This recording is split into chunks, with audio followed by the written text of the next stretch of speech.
Hello, how are you guys doing?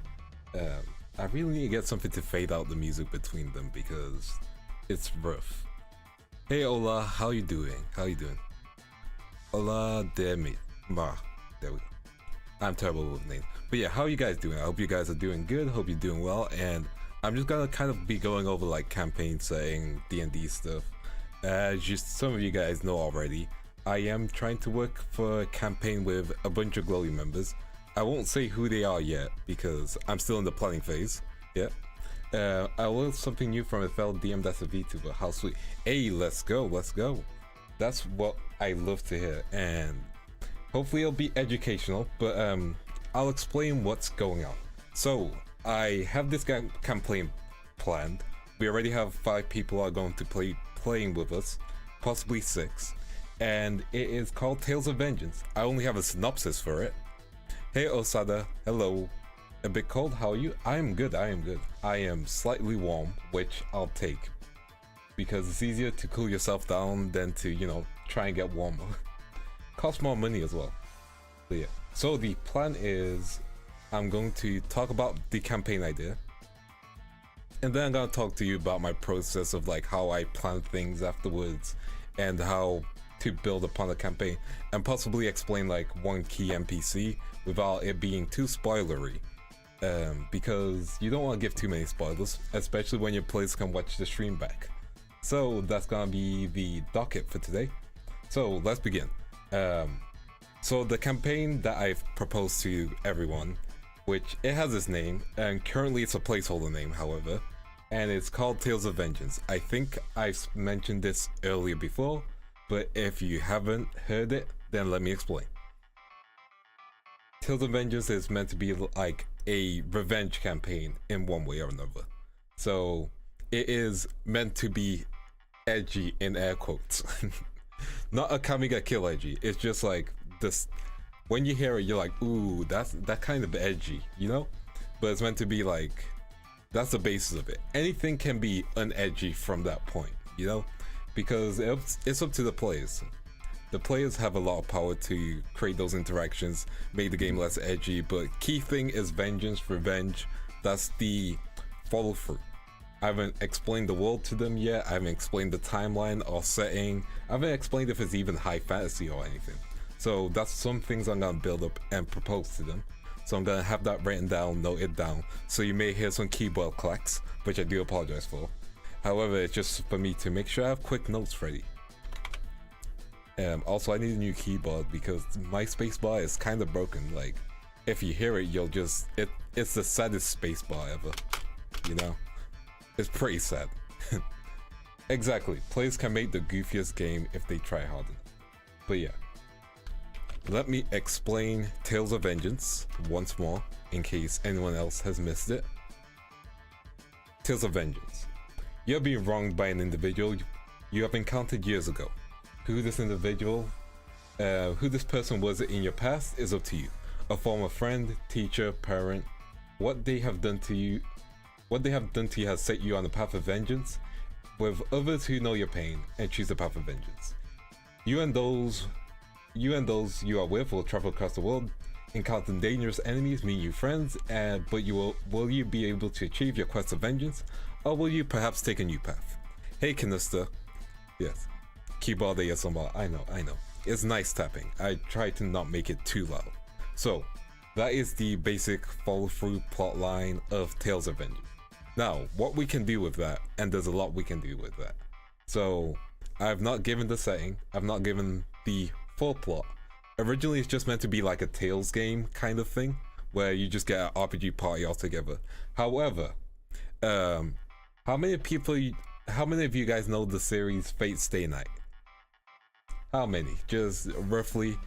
Have you guys watched Fate? Have you guys engaged in the fan base? Have you guys played Grand Order and then stepped away from it because you ended up spending £500 and then lost your account? That specific example relates to me.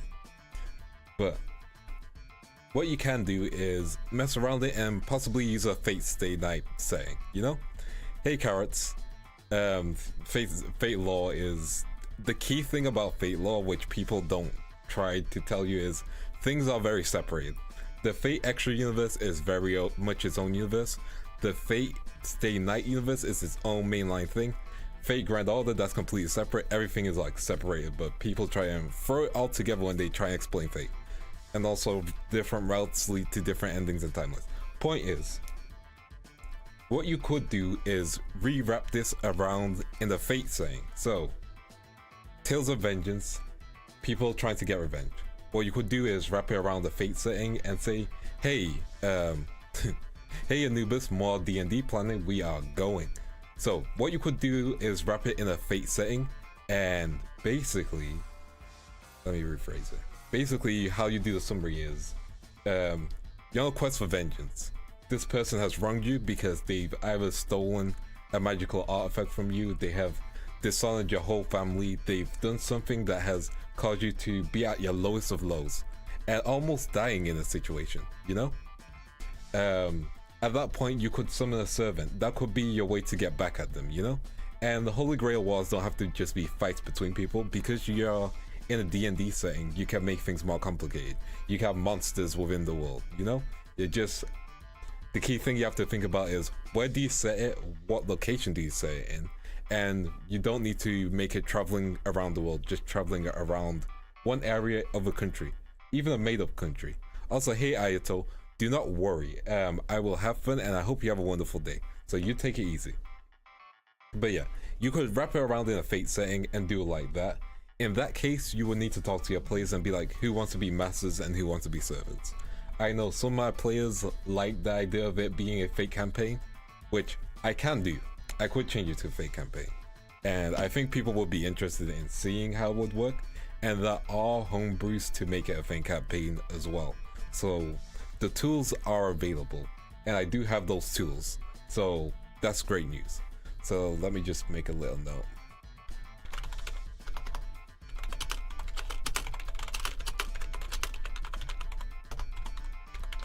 There we go.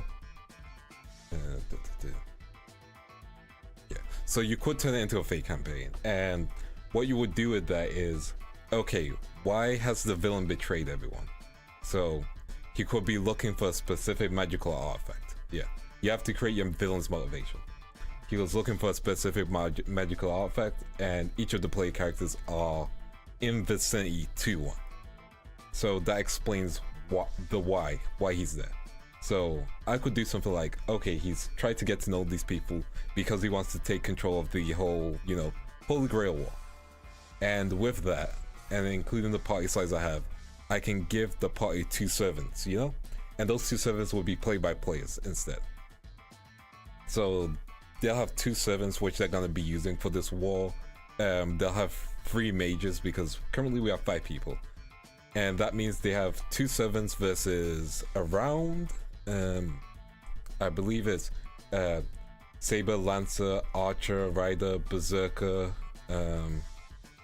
Saber, Lancer, Archer, Rider, Berserker. I am missing like 2 more. I know I'm missing some.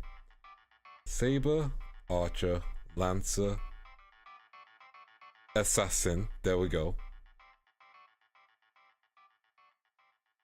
Berserker and Caster, there we go. So you have those missing, yeah. So thank you. I knew there was one missing. So Saber, Lancer, Archer, Rider, Berserker, Caster. 6. Yeah, 6. 1 second. You know, I'm just gonna look up how many classes there are instead of thinking about it. Saber, okay. Yeah, that's 7. So what I can do with that is talk with the play characters and ask who wants to play a servant. The key thing with playing a servant is they have to be aware that they're going to be playing someone with a pre-made history, which I've already talked about. When you play a character with pre-made history, it's kind of role-playing with a semblance of a script. Like, you already know your character to some extent, which means they need to think about it a lot. And those play characters will have to talk with me a lot about who they're playing, yeah? We'll have to come up with noble phantasms as well, which will be fun, but I have to make sure they're not broken. And because they're, you know, yes, committing to a bit. which I believe the players that have decided to play can do really easily because they're extremely talented and they are extremely fun as well. So if they're going to be playing a character like that, then I would have to basically get them in a separate call, and with that, the 3 people that are being betrayed and playing mages, they can level up, they can have their own skills and abilities, stuff like that. So they can level up, whereas servants, they can't. They're basically in peak condition, which means battles have to be balanced very carefully.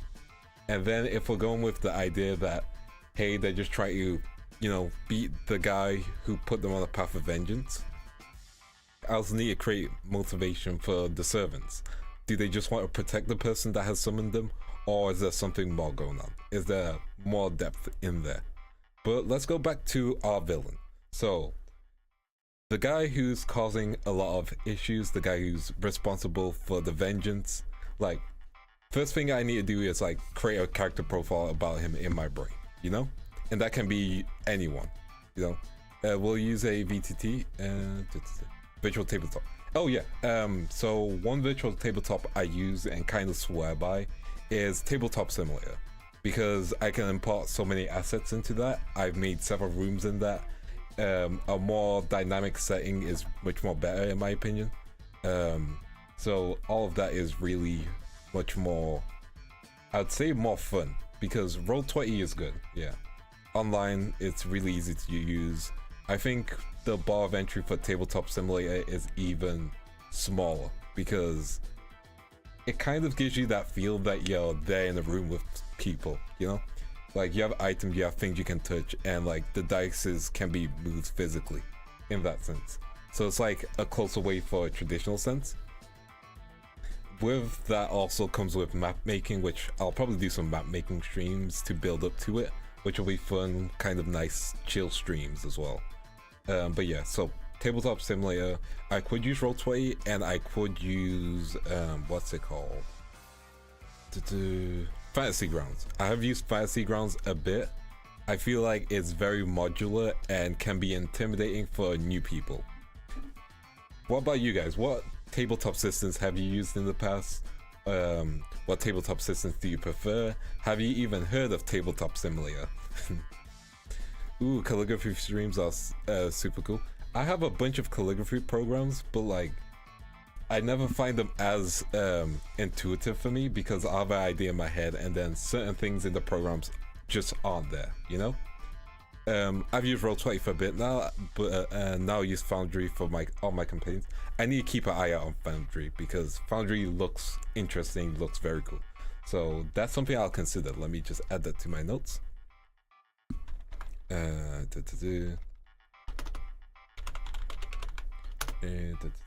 You know what?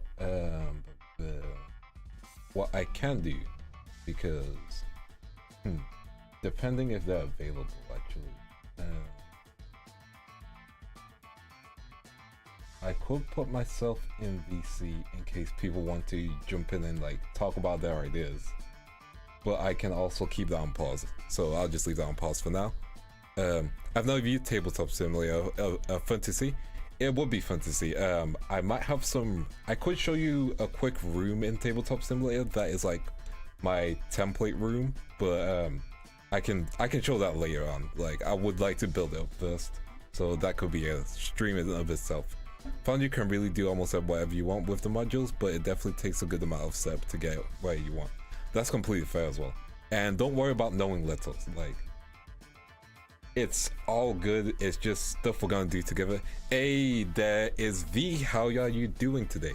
I'm just going over some campaign planning stuff, making very quick notes and not trying to make sure to speak too much. Yeah. Right now I use Albert Redo because it's very simple, but it's very just bare maps and the Token Browser app. So we have sheets in Google and calls in Discord calls, so all over the place. I think that's kind of the experience in a lot of online D&D. It can be all over the place, and that's fine. Like, as long as you're able to play, that's the key thing. You're having fun. At least that's my opinion on it. Yeah. It's doing good, making character sheet for a D&D campaign with my friends. Hey, let's go. character sheet streams. I'll probably make some in the future, maybe. Yeah. What the calligraphy programs you use? Also, my games are mainly Roll20, but currently use Foundry. Really cool. Nice. You can download a mod. Gotcha. That sounds good. So, give me 1 second. Sorry, my PC is not letting me grab the things I use. Sometimes I will literally draw a map by hand, not by hand, but like on my digital program, Clip Studio Paint, because I'm just like, I can't find the assets which I want, you know? Like, I just have to do it myself, kind of thing. So that's something I kind of do. What else is there? Yeah, sometimes I do that. Give me a second. I'm just trying to find a thing that I have lost.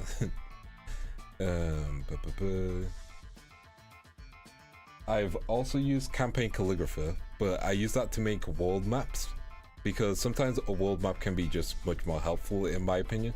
So that way you can be like, this is exactly which area, this is that area. Sometimes I use hexes for that as well, so like you can make it a mix, honestly. What else is there? There's one program that I bought and just never used. It was really expensive as well, so why don't I use it? Probably because I can't remember the name, and then Windows 11 update happened. That's me rambling for a bit. But yeah, there's a few programs, and obviously I do like to experiment with whatever's available. Sometimes you can find people who make maps, and if those maps do fit the context, then I will ask to purchase those maps. So some of them might be pre-made, but I'll always make sure to give credit in that situation. So yeah, that's like the kind of mix for it. So getting back to Tales of Vengeance, or Fate Vengeance, or Fate Revenge Night. We'll figure a name out. We can workshop it. Dungeon Draft. That's it. That's it. Thank you, Tom. I'm pretty sure. No, it's not Dungeon Draft. Yeah, it's not Dungeon Draft. But I've gotten maps from Dungeon Draft before. I want to use Dungeon Draft more. Yeah, that's one I want to use more. Let me just quickly Google what the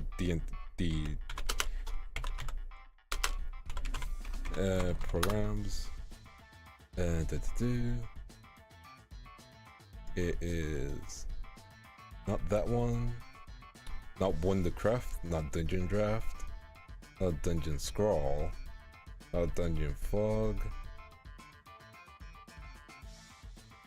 I cannot find the map that I use.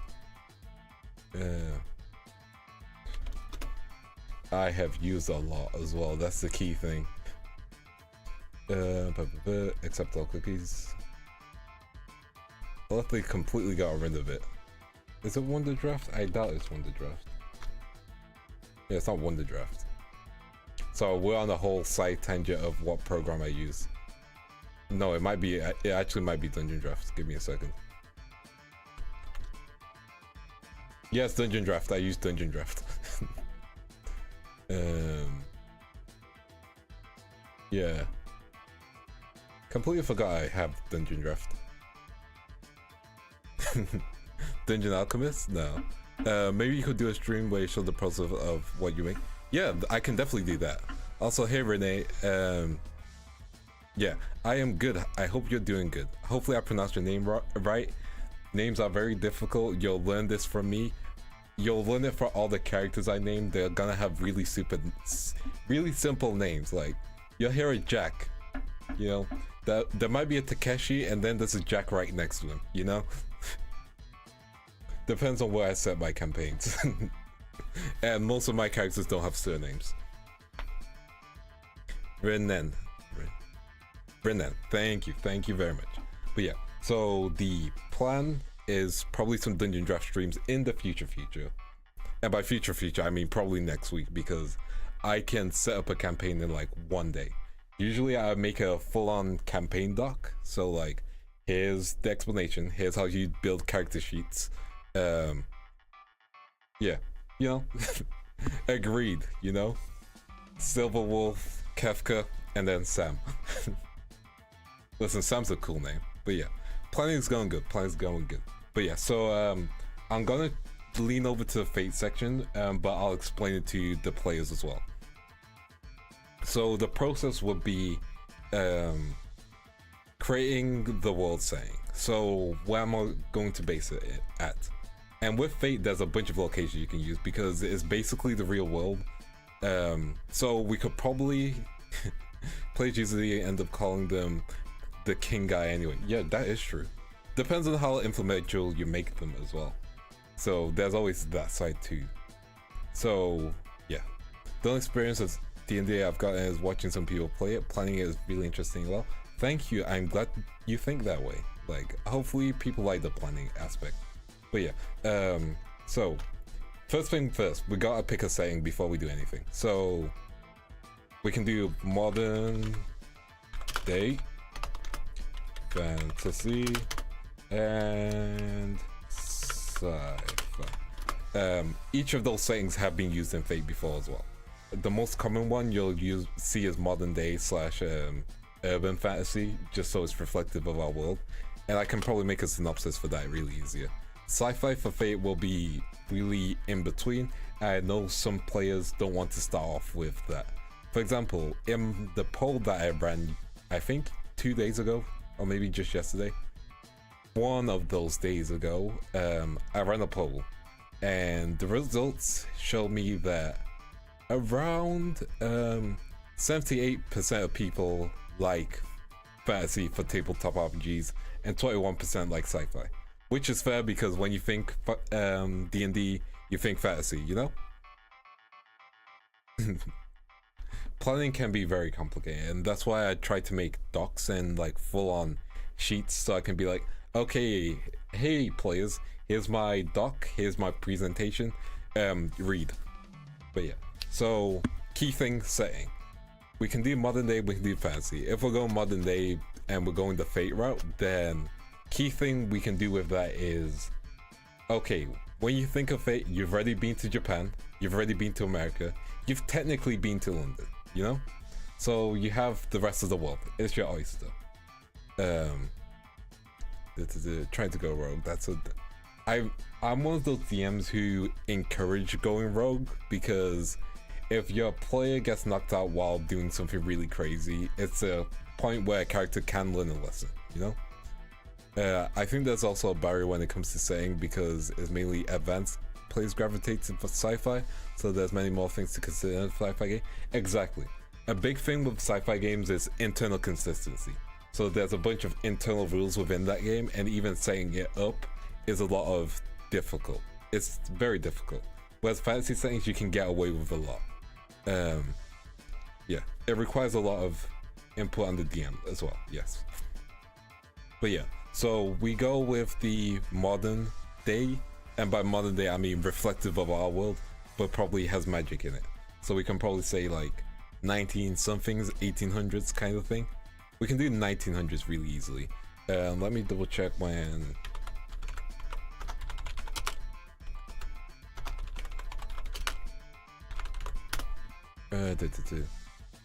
Yeah, so for example, if we say in the Victorian era, it'll be in like 1887. We could also put into the 90s as well, so we can put both of those days. 1800s, or 1900s. And I just realized I have my number pad connected to my stuff. Ignore that. Yep. Let me just get my regular eyes back. There we go. I need to use my top keyboard for numbers. This is what happens when you hotkey. Remember, be careful when you hotkey. So, we have those 2 dates. Now, I have to consider what you can do in those 2 dates. I believe cars were more of the 1900 invention, along with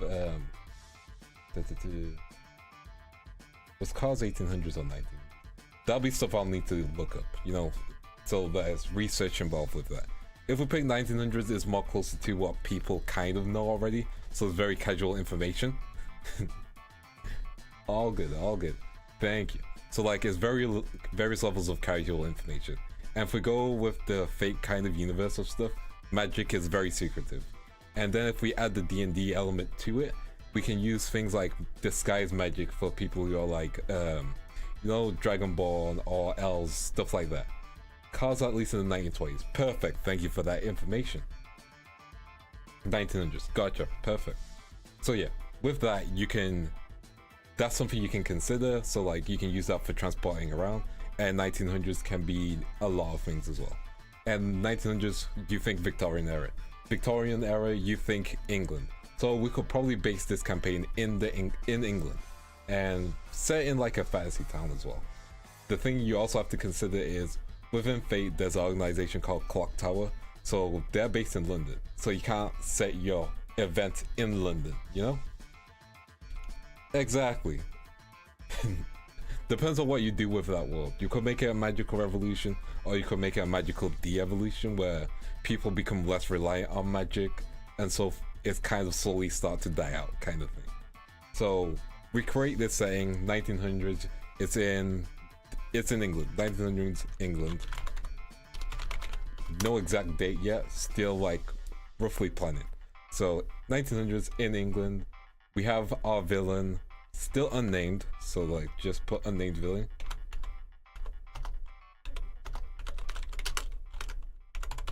You know, you can do a lot of steampunk magic as well. It also means that people will have guns in that era as well, you know? Exactly. Key thing you want to avoid, at least in my case, is remember a key event that happens in the 1900s? Two of those, in fact.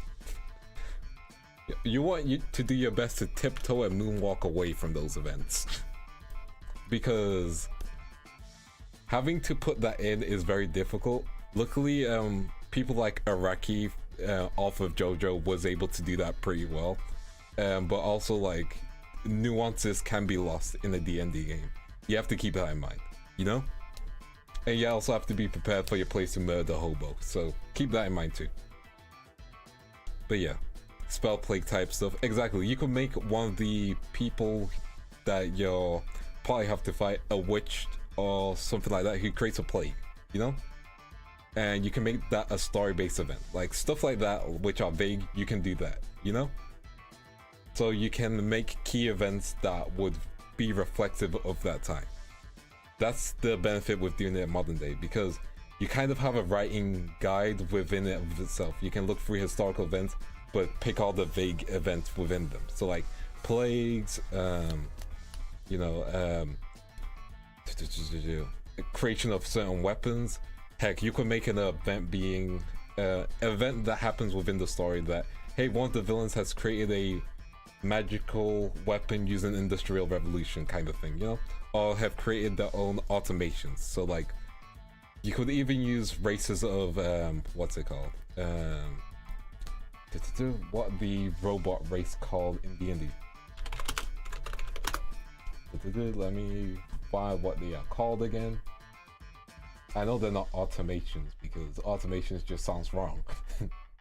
Where are they?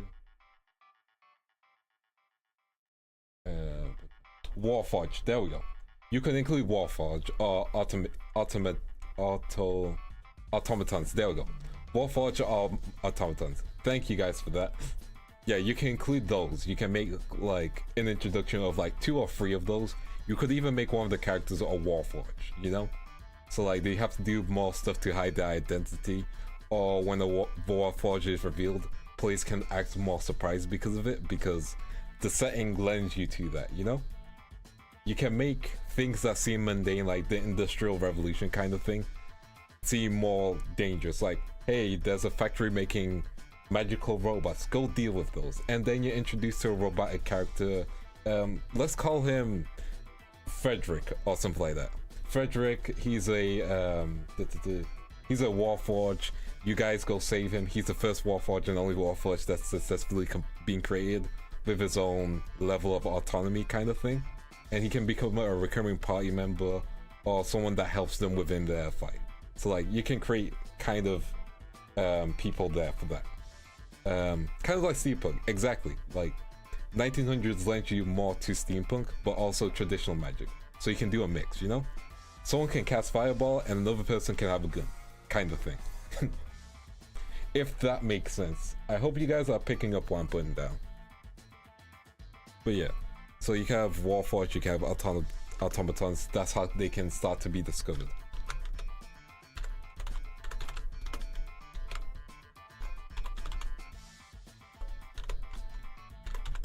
Yeah, cast fireballs with guns. Exactly. But you can do homebrew stuff with that as well, you know?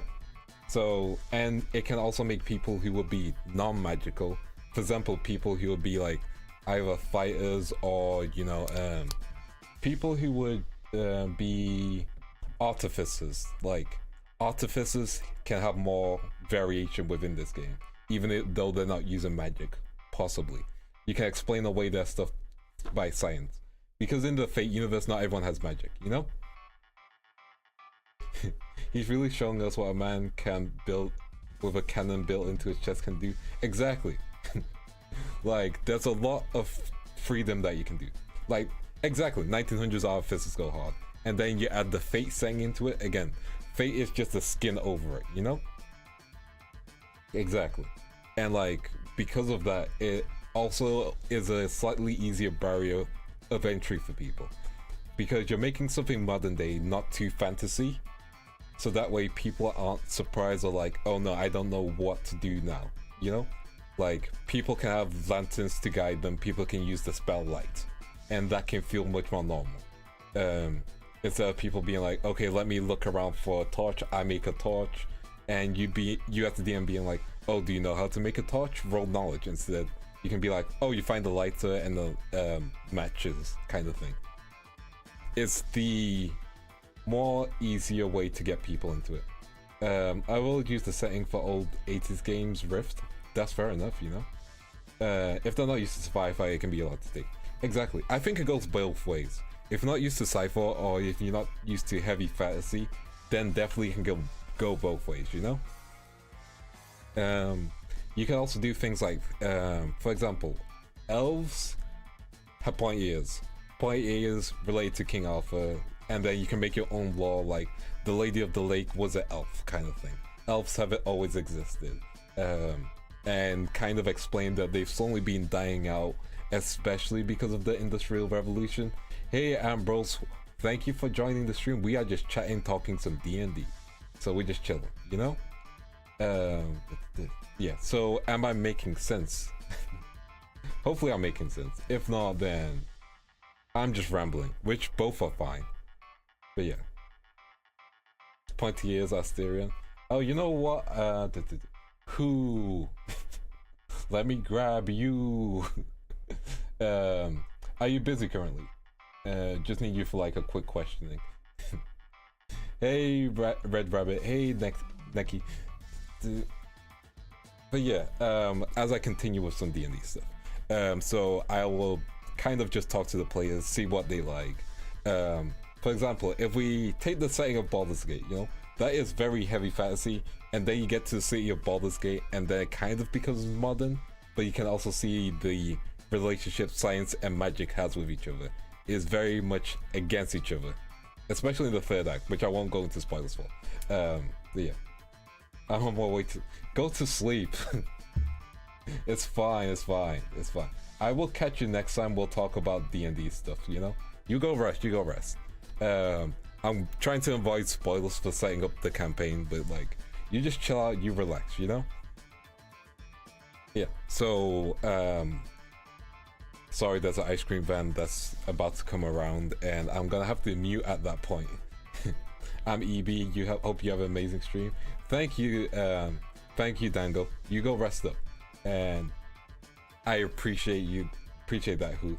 To be fair, when saying fantasy, we tend to think high fantasy. That is also true. Like, I think there are a lot of misconceptions, which can happen. System will be 5e then this time? Yes, because there are modules made for that. I believe for Fate specifically, there is a module made by Nat19 which introduced Fate stuff into it. They also have custom classes, though you have to remember to balance things out, because again, a servant character is gonna be extremely overpowered. Also, hi Shiny Drekozol. Sci-fi is definitely a type of fantasy. It's a fantasy with very strong internal consistency. So you have to keep rules in mind frequently. So that's the key thing with that. At least in my opinion. At least in my head. Yeah. So as we go back a little bit, so we have Warforged, we have automations. Now that I think about it, Full Metal Alchemist is a good example of technology and magic coexisting. Yep, it's a perfect example of that. One second, I now have to mute.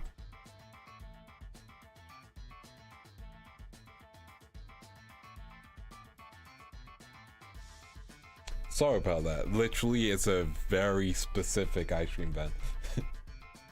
And those who know, they know, unfortunately. But yeah, so 1900s, fake campaign. Someone has betrayed party members. Now we have to think of who this someone is.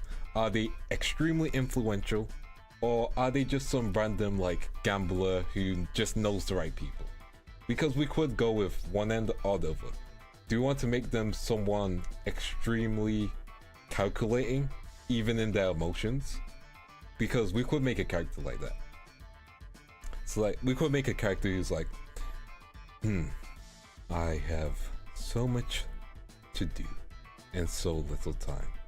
Hi Linux, Linux V. Hope you're doing good. You know, the queen of magic, the queen of magic England. Exactly. Probably some dude though. I think a dude villain is easier to do. But yeah, so like, say someone who's like, okay, we could easily do like that. Because with fate, there's a holy grail. It's a wish granting item. You know, it's basically the spell wish. So that's someone's motivation. You know, Magic Queen Elizabeth. It will be really poor taste if someone decided to be Queen Elizabeth as a heroic spirit, but also that'd be so funny. Let's not talk about that though. Let's not talk about that. It'll be funny, but let's not go there. It'll be really funny, but let's not go there. Yeah. Especially because I don't want to give my plays ideas of heroes that they could play. It's something they have to come up with themselves. So yeah, so we have a villain, we have his goal. The goal is the wish spell, to make any wish of theirs come true. Now, what that wish is, I'm not gonna say on stream because that'll be something fun for you guys to discover, you know? It would be funny. I know it would be funny, but we can't. Yeah, but yeah, that motivation is something that they're gonna have to discover. You guys are gonna have to discover at the same time as the players, you know? Because spoilers, exactly. D&D prep is hard to do without giving spoilers. But yeah, we have our main villain, our main antagonist. Most likely he's gonna be very powerful in magic because he's going to most likely summon the rest of the servants, you know? We have a party of 5 people, so let me just pop that down. 5 party. 2 of them are gonna be servants, you know. Peace and law and story is fun in and of itself. Exactly. So yeah, that's one thing I want to make sure I don't go over too much about, because I'm sure you guys would love the surprise, you know? I'm sure you guys would love to be in that world at that moment, discover why he's doing everything he's done, you know? And how the characters will react. Maybe they'll change their mind. I doubt they'll change their mind on this guy. He's kind of the worst. If the worst was a person, he'll be doing the worst. Wait, that's the wrong way to say it. He would be the worst. But yeah, so we have 2 pod members who will be servants. That leaves potentially 5 servants to this one guy who's really powerful in magic. So he's their end game, he's their boss, you know? It also means 5 enemies for the party to defeat. So that's gonna be 5 plot points for the party to defeat, you know? So 5 bosses already. So that's making sense. We've got like the bare bone structure. We've got our unnamed villain.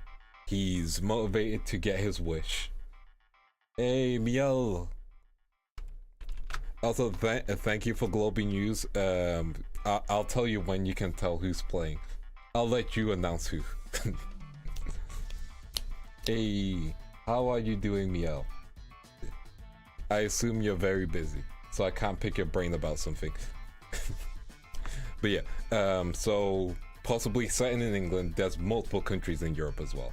I think also setting it in Europe would be good for Globie as well, because you know, global VTuber company, first D&D campaign is set in Europe. I think that's a fun way to do it, fun concept. And it can also be people slow introduction into Fate, even if you don't know what Fate's about, you know? And I do think that Fate lends itself to be beyond more than just a crazy anime that people enjoy. It can be a really good D&D setting, especially because the magics that can be used, and how you can interpret D&D magic as that, and additional things that you could add on to D&D. Like, it's the more fun homebrew, and I don't want to push people into multi-classing straight away, because multi-classing can be in of itself a very big challenge. But yeah, I will do a whole stream on multi-classing completely separate. Though I'll say mainly depending on what type of game you're playing and going for, some campaigns focus more on the general gist of the story and more action packed, while others are focused on small affairs with the nitty-gritty. I think the key thing with me is like the first session can really determine how this campaign is gonna go. Even backstory sessions, because backstory sessions are extremely important to do, and I'm probably gonna do backstory sessions with this campaign. I'll do backstories for the player characters and then them meeting the servants, so it'd be kind of a dual backstory campaign compared to a, you know, single backstory campaign where each character has their own backstory, you know? Ever played systems besides 5e out of curiosity? I have played a few, you know? I've played a few different systems. I've made custom systems as well, just for simple use for it. I love backstory sessions. I think backstory sessions are fantastic because it gets people to try out their character within an individual setting before in a group setting. Because in an individual setting, you can figure out yourself more, how you interact with the world. And then in a group setting, it's more difficult because you're role playing with other people straight away. So like, you don't know how you banter yet, you know? So with backstory sessions, it's that gentle ease in, and I think in a Fate campaign especially, a backstory session can be the really good guide, you know? And I also think it's really good for Tales of Vengeance, you know? Because that way the audience gets to know the background and like why they're on their path of revenge, compared to, you know, you guys discovering it afterwards or it just being said out loud, you know? The backstory is there for you guys to watch, and then the first session is available. And backstories can be very simple, or they can be extremely layered sessions where something interesting, something different than you planned can happen. And I think that's more fun, and again allows a player to roleplay in a sense that they might have not in the past. It gives them the chance to figure themselves out, as I mentioned before. So backstory sessions are definitely going to happen. So that's the key thing. Now, who the servant, who the master pair is gonna be, I think I'm gonna leave that to random chance, because I think that might be funnier. Especially depending on what type of servants they go for. Like, do they go for a very much established hero servant? Do they go for something completely different? Does one of my players go, nah, I want to be an Avenger, and I have to be like, why are you picking the worst class objectively in Fate? Unless you're playing Fate Grand Order, in which case it's decent, but let's not talk about that. Yes, so there's that concept. Those are available to you, you know? So we compartmentalize that. Now we need to think of where in England or where in Europe we're going to set this. So story-wise, probably not London, because Fate has a lot of stuff in London already. So you don't want to have to keep those things in mind consistently, you know? I heard you're up to D&D shenanigans. Yes, I am. We are just talking, campaign planning, just chilling. I hope you're doing good. Yes. So what you can do is, with Fate, again, because we're using Fate as a background for it, we don't set it in London, so we can pick anywhere else in the UK, you know? Or we could make up a whole ass location, and then if the location gets nuked, well, it got nuked. it explains why it's not in, you know, there in the future kind of thing. I'll probably make up a city. That way I can make a much more custom map for it. And we could also use a hex crawl kind of Stonehenge map. I could use Stonehenge for something else, which would be fun. True.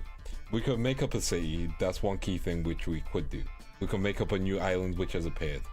And with making a new city, you can also it won't include the Prisma Ilya stuff because you need to compatibilize which level of fate you're using. We're using basic bare bones fate stay night, because if we use Prisma Ilya, it'll be crazy. You mute a triangle fate. That would be fun. You know, it would be crazy as well. But yeah, so not Prisma Ilya stuff, basic fate stuff, basic Holy Grail War.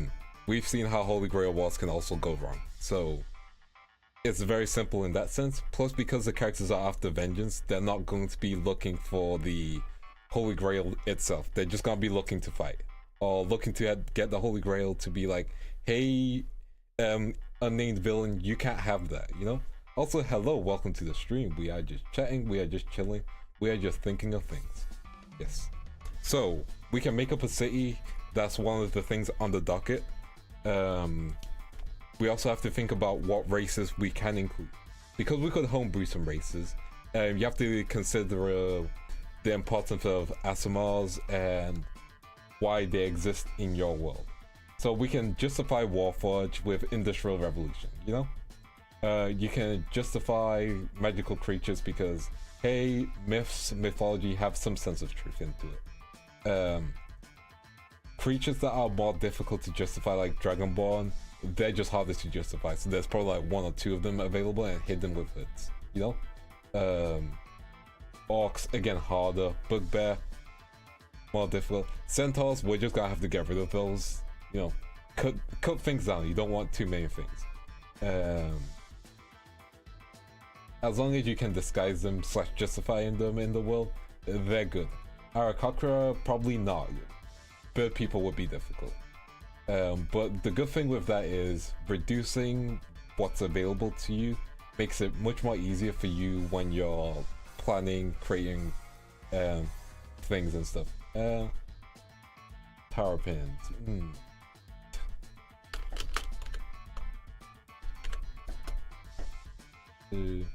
Oh, 3.5. Depends.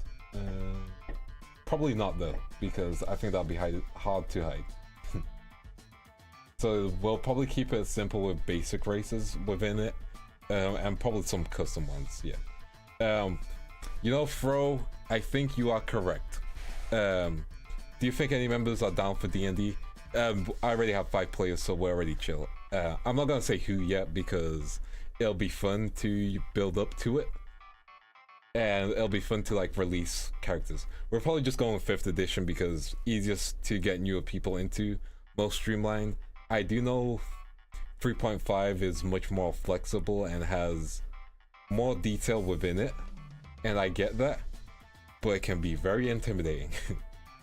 Depending on myths and legends from countries, that is also a thing to consider. Correct.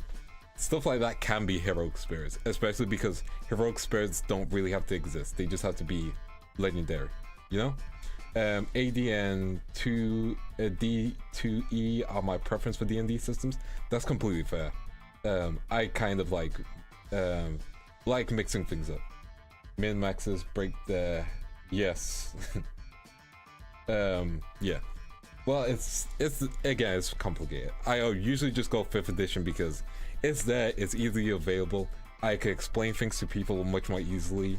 Things are already kind of built into tabletop. Cultures and changelings, you can easily hide those within the world, I would say. Yeah, they're very human and like, so like you can hide those within the world.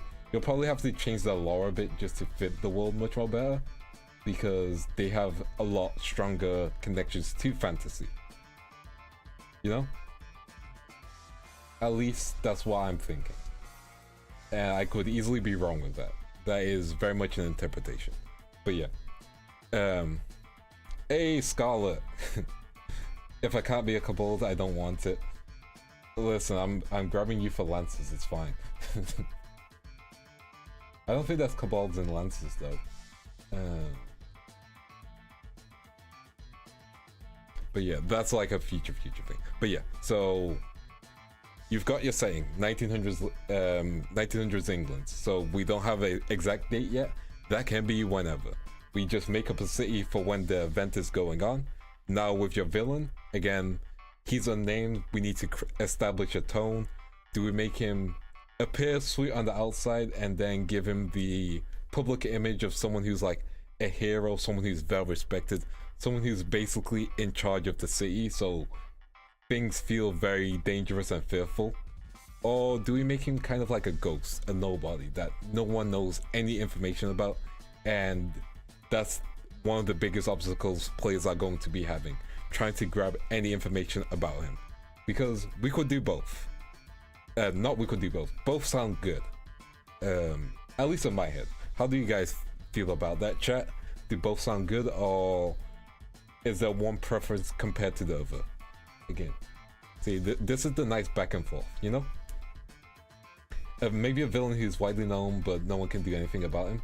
I'll go with super well known, evil, OP, but no one knows where he's located. Okay, that's pretty good. That's pretty good. You know, there's a mix in between that's really good.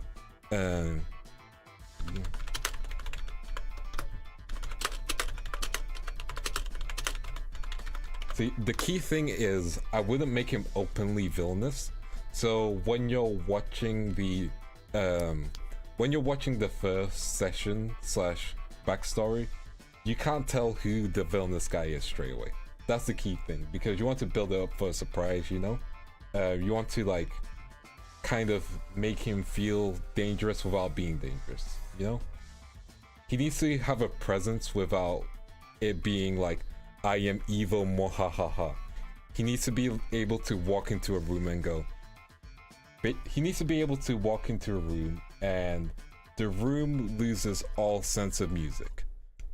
The room becomes cold and he makes his way into the room and the cheers and laughter stop. And he could be like, well, why the long faces? This is a celebration. Have your drinks. Have your fun time. After all, I'm not here for any of you. I'm here for one thing and one thing only. And I want to make sure you enjoy your time here before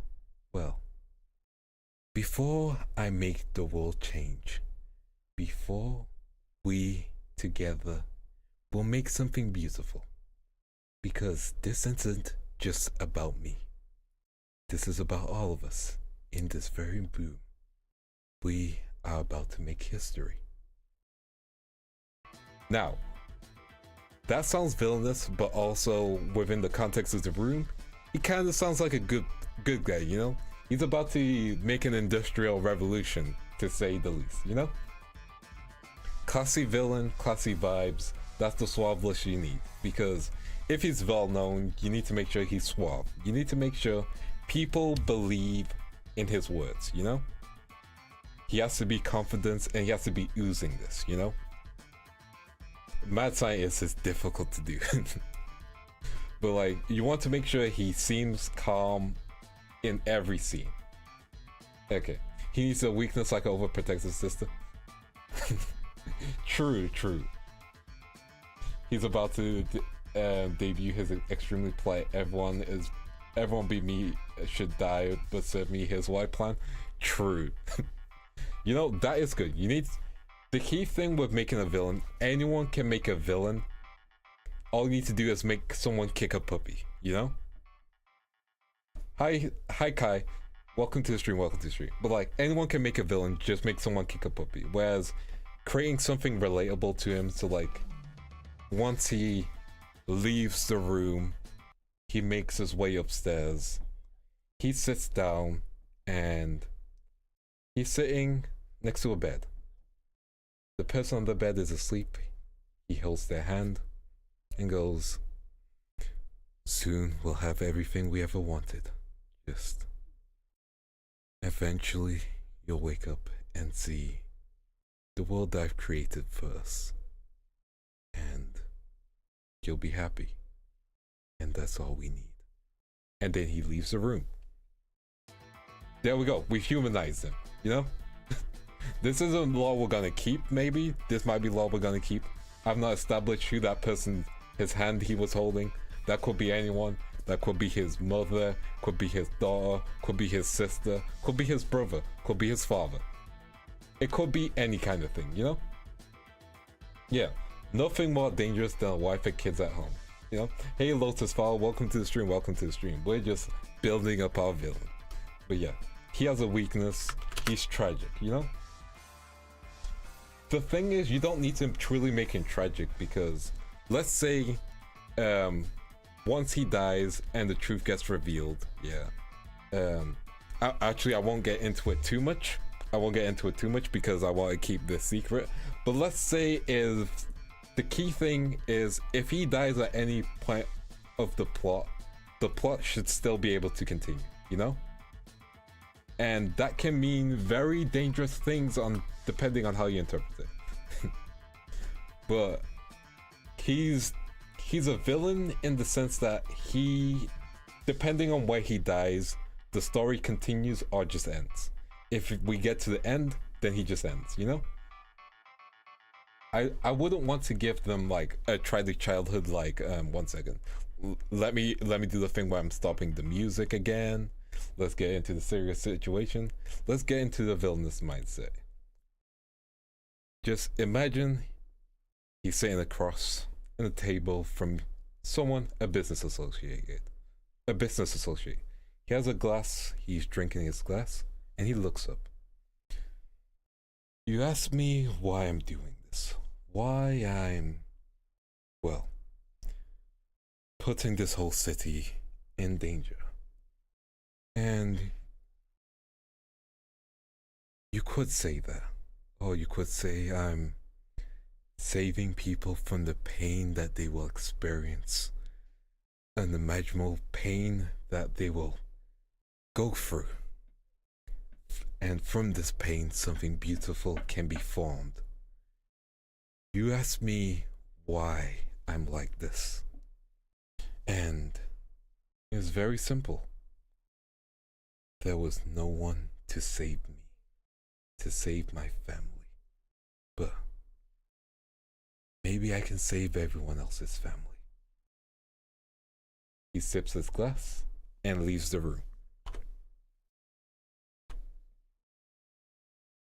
Now, again, open to interpretation. And again, I haven't scripted it properly. That's just me doing very freestyle. And he's very much, again, I built his character. He is very vague. He is vague because I haven't given him a name. Misunderstood hero, you could go with that. A villain with a hero complex, you could go with that, you know? It's one of the things I want him to say is, okay, imagine when near the finale, or we're at a point where he's at his lowest of lows. He's almost out of magical spells. He's got no more counter spells left. He is, you know, he is in a situation where he's about to lose. And the heroes tell him to stop. He goes, "Stop." "Stop. I can't stop. I've gone too far to stop. Either I die or I live. There's no stopping me.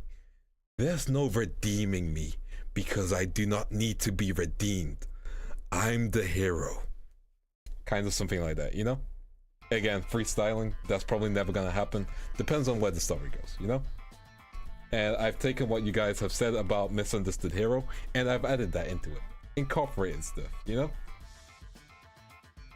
Could work, again, like, you have to build it up.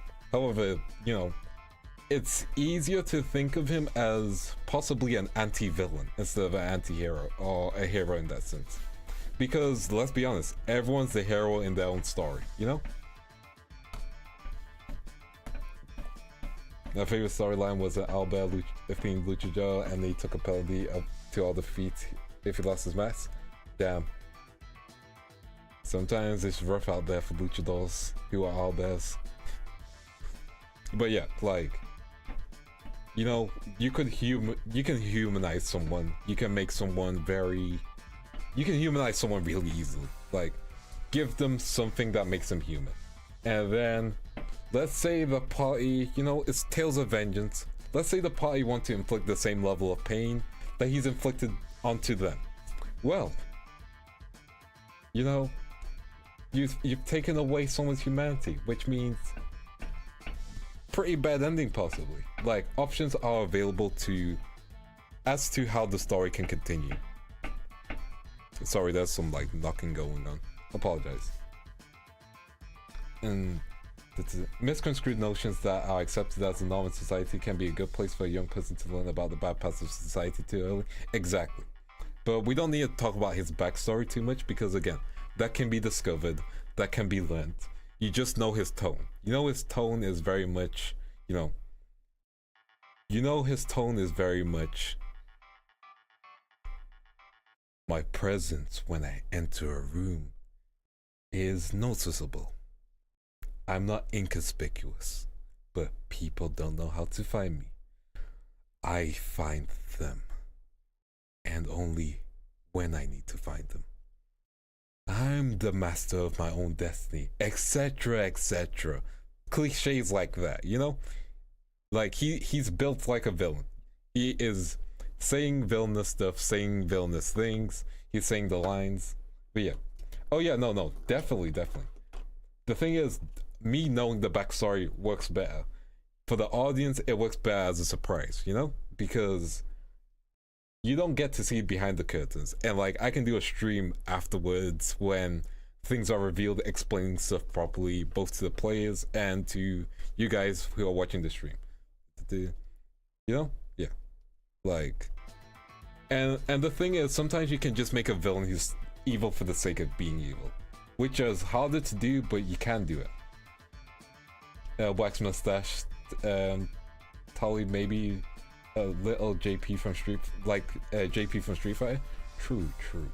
Honestly, I was kind of thinking like, if I were to describe his looks, I would say he looks very pale, probably has like extremely piercing red eyes, hair slicked back, his hair is mainly black with some white streaks on the sides, probably has the sides kind of shaven, like kind of thing, and he wears a suit all of the time. You know, that's kind of what you can picture straight away in your head. But then you add the little things, like he has someone who he cares about, you know? He has a dog that he keeps around him. And like, again, cliches, everything can be a cliche eventually, you know? It's just how you do them. Because everything at a point becomes a remake. You just gotta do it right, you know? You can see what has influenced what, and being able to admit what has influenced you is always good, because you're saying this piece of media has affected me in a very positive way. And you just have to make sure you don't blur the line between plagiarism and inspiration. I think he should be obsessed with time and look at his stopwatch. No reason. I think that'd be cool. You know, let me work with that. Let me cook with that. Give me 1 second. I'm cooking. As much as I would like to deal with you, I am on a very tight schedule. And I would not like to be late for, well, my tea party. Let's call it that. So I'll let these Warforge deal with you. You most likely will survive, and when you do, I'll most likely have to make upgrades to the Warforge. So, do your best. Yeah, that kind of villain, you know? We had some time, you know, he knows that these things are probably gonna lose. Like, I don't want to make him a James Bond villain, you know? I'm about to sing for this villain urge to resist. All good, all good. I'll probably make him like proper art in like the future, but you guys can picture him, can't you now? Like, has a pocket watch, opens it, says it's like, you know, he has a tea party. Now, the interpretation of tea party can be very childish. It can also be Alice in Wonderland kind of theme. And now I've kind of revealed what the person who he cares about is, you know? If we say he's the right rabbit, then he has an Alice that he needs to take care of. Which also means there's probably like a Queen of Hearts, which could probably be one of the servants that he's using. Yeah. Exactly. And here's the thing, you can make the tea party extremely human, or you could use the tea party as an invitation for everyone to encounter each other and just talk, like a casual party. Maybe some fascination with music, opera theater, which why has flair for dramatic. I'd say not too much on that. I'd say he probably loves it or used to love it, and that can be background stuff people find out about him. Let's say in the again, this probably won't happen. Let's say in the interim of the backstory game, he goes, meets like one of the play characters, and probably they go to a theater or opera, and then again, let's bring the magic of the music ending. Stop. I truly love this play. This brings excitement, joy, and feelings that are foreign. But more importantly, I'm here with you. And thank you for convincing me to go. You know, kind of thing like that. You could make him a helpless romantic in some sense. You know? Like, that's a relationship that can be with one of the play characters. A formal love interest, or just a really good friend that convinced him, you know? A bro that convinced him to go out to watch the opera with him. Just watching opera with the bros. But yeah, like, you can make it something like, hey, his, you know, you can make it a thing of like, hey, he really, really loves certain plays because that's where he took his sister to, you know? There are things you can build upon and upon, and that's one of the key things when you're making character backstories. And like, I'll have separate docs for character backstories. Sometimes they have information that is, you know, not the most important bit of information, just random bits of information that just builds upon that character. Information that you could say is useless, like he has a favorite color, he has a blue handkerchief that he uses all the time, kind of thing. And then you can be in a scenario scene where there's another, like, for example, if I told someone to roll investigation, they rolled, and I'm like, you notice that one of the people have a blue handkerchief that is in their front breast pocket. A similar blue handkerchief with a similar embroidery of villain person here, you know? Yeah. Here's the thing, like, most likely he wouldn't be the one committing murders. He would have people to, like, do that. He can get his hands dirty. And in that case, you will make him more of the mafia type, which you can build on, you know? Exactly. You slowly build upon him, slowly make him feel serious. Like, make him someone that is in a situation where using magic, using the witch spell is something that can only be used to help in his situation. And you have to make his situation be realized by the other players, and when they find out, they either stop him or they just let him do his thing. They're most likely going to stop him, however, because I'm going to make him like very irredeemable to the party. Yeah. That's the question. Why does he enjoy the job, or does he hate it? He probably enjoys it. Like, there's probably a sadistic side to him that enjoys the danger, that enjoys the control he has over people. However, he wants to make sure that one person he has no control over is his sibling, his sister. One person he wants to make sure is free to do whatever they want would be his sister. His sister who's unable to do anything because she's currently unconscious. Which also would lead into a thing where if he was a master to a caster servant, you can probably make that person Alice from Alice in Wonderland. and possibly make that person look extremely similar to his little sister.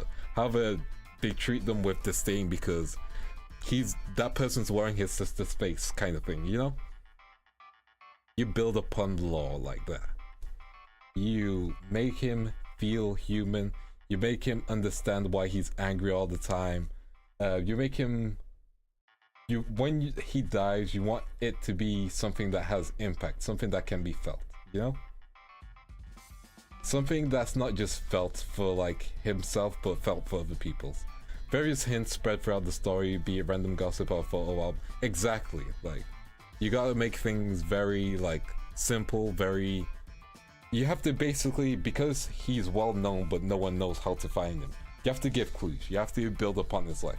You have to have scenes where they'll go to like a grandparent's house, or they go to one of his favorite plays and go behind the scenes, and there's a picture of a younger version of him with someone else, you know? No worries, you have a wonderful day, Lotus Flower.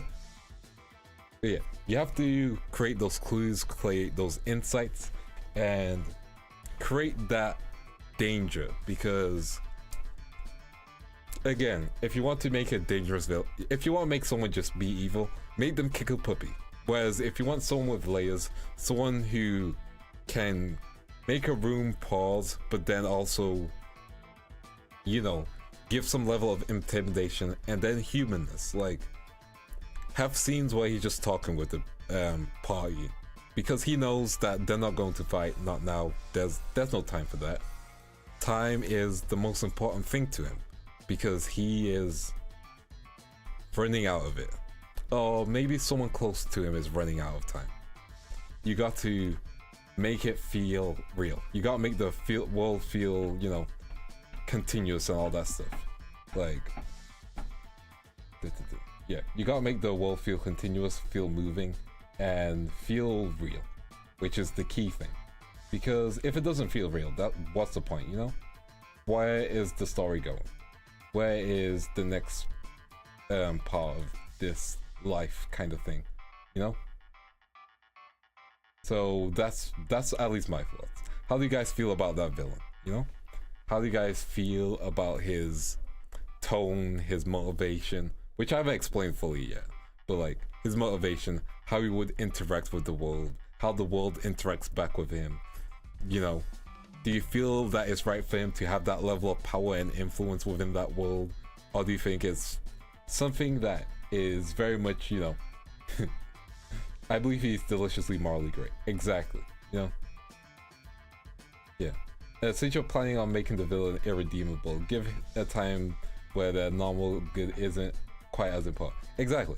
I'll say he'll have an irredeemable moment, you know? But at the start, he's still redeemable. He'll probably be irredeemable to the party. That's the key thing. Because it's other people's point of views, you know? If he's irredeemable to the party, then that's perfect. If he's irredeemable to the viewers, then that means a certain thing has happened and it makes sense, you know? If he's just irredeemable and you're just like, I just don't like this guy, I'm gonna be like, he has one likable trait. I'm sure he has one likable trait. I wanted to make sure he has one likable trait, you know? That kind of thing.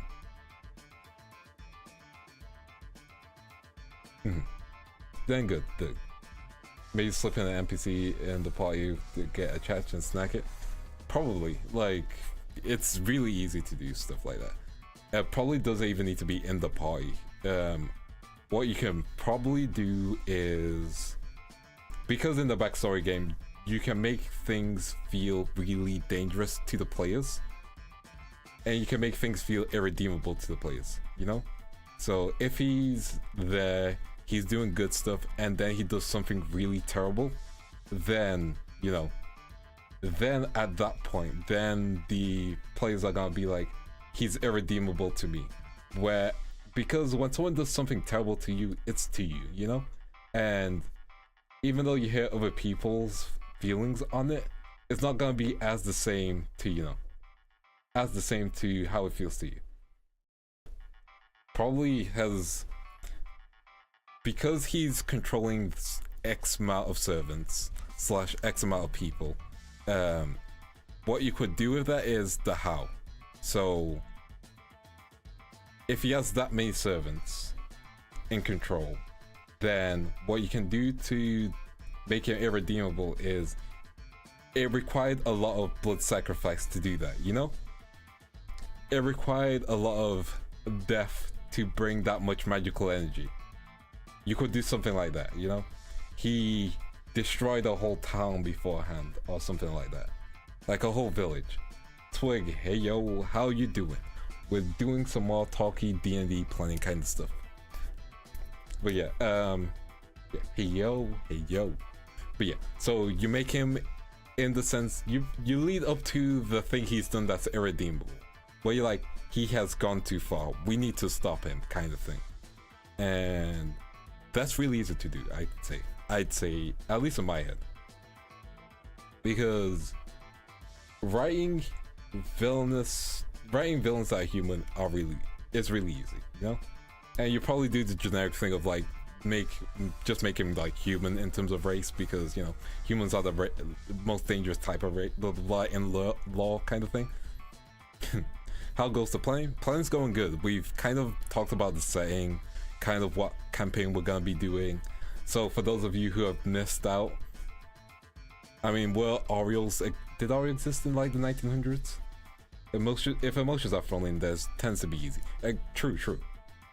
It's a very delicate relationship that you want to make sure you get right, you know? Yes. So, with the saying, let's take it back, let's talk about how we built upon it. So, 1900s England, Industrial Revolution type of era, which means Warforged and automatons are being created. Not all of the fantasy races are available in the world. Some of them have gone extinct, some of them are in hiding. Humans aren't great. Humans like to kill, we know. But basically, magic isn't publicly known. So magic is something that's hidden within the world, and it's become less and less common. We're gonna set this in a made-up city away from London, because that way people can't catch what's going on. We can say the Holy Grail War ceremony thing was stolen. We're also using the Fate Stay Night setting as a way to build things up. So part of the party is gonna be servants, part of the party is gonna be masters. So we're gonna have talks with those people and build upon that as well. So that's gonna be fun.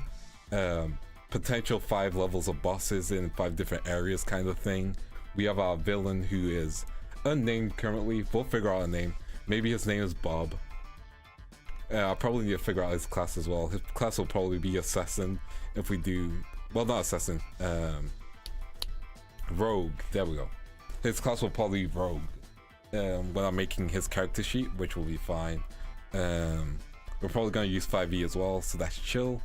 And he's well known, but no one can do anything about him because he's got so much influence and power. So you're in that situation where you have to try and get to him without, you know, alarming people, which is gonna be the difficult part, especially because you don't know how to get to him.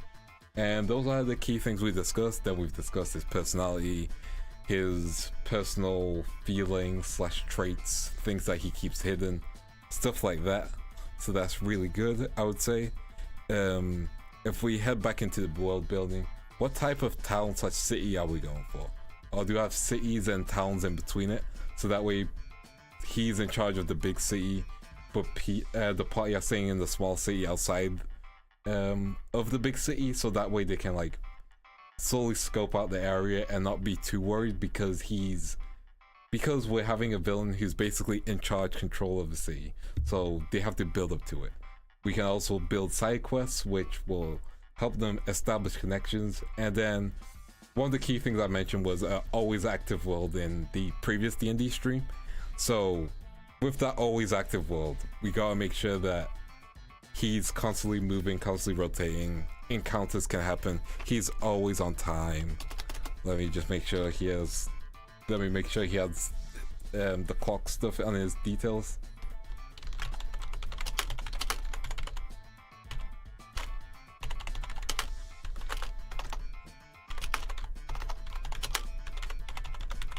There we go.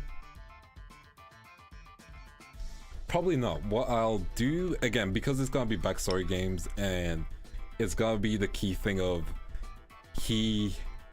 they know who he is, they've encountered him. So with backstory games, they're probably gonna start off in the big city and they're gonna have to escape to the little city, and they'll probably meet in a safe house, which a key member of the party that knows, not a member of the party, but someone that knows all of the party basically advises them to go to that place. So that way they can like build upon their skills / skill set without it being too, you know, dangerous. And then they can learn about his dealings outside the big city, which they're gonna try to establish for more, you know? Could go for a more rural city with old money that's still in control since the beginning of times. True, we could go with that. So like there's a mix of that. I think with rural, actually it wouldn't be too bad. It's, again, very, you know, very interesting. I'd say with, yeah, most likely if I'm going to go with the safe house idea, it's gonna have to be like, basically the person who gave them the safe house is gonna have to be a mage, someone who's already high ranking in that magical world, and they're in a situation where they're like, I'm gonna help these people get to the safe house, and this person who can't be touched, I was meant to be dealing with him, but I was too late, kind of thing. So it makes it his responsibility rather than using institutions, because, you know, with institutions and using institutions themselves, then you have a bunch of characters that can be used, you know? Safe house could be a religious community. I do know in Fate, again, within Fate, churches are used as like neutral ground, so we could use that as well. Either safe house or the church.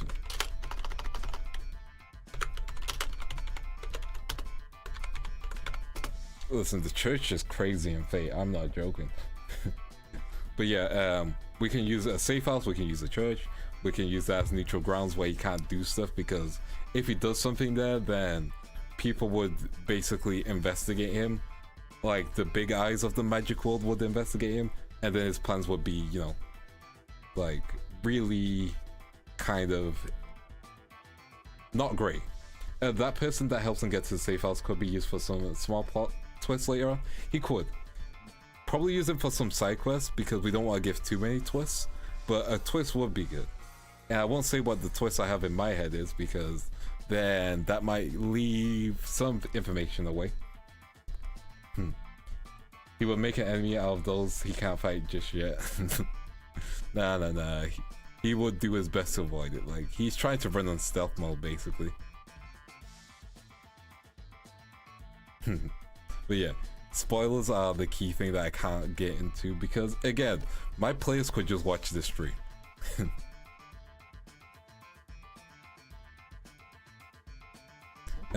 What else am I thinking of? My brain is like, my brain slowed down. Let me grab a drink. Let me grab a drink of Lee water.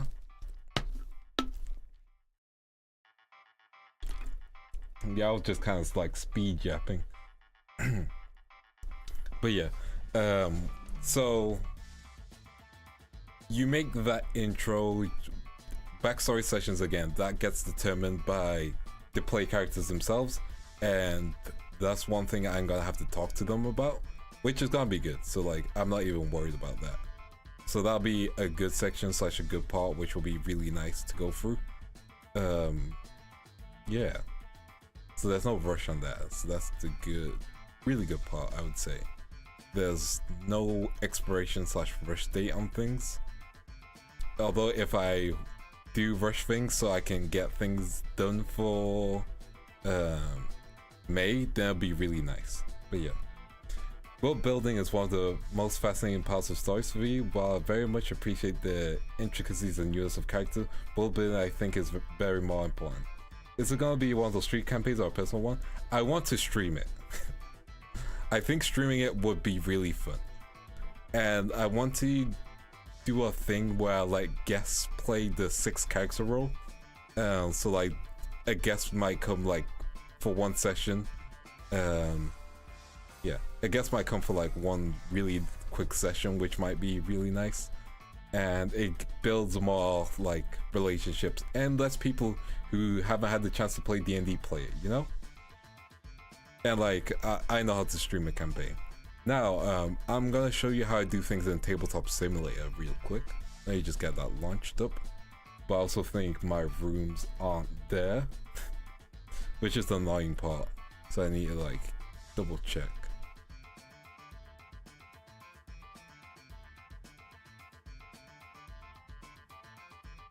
So yeah, like I really like how Tabletop Simulator can be.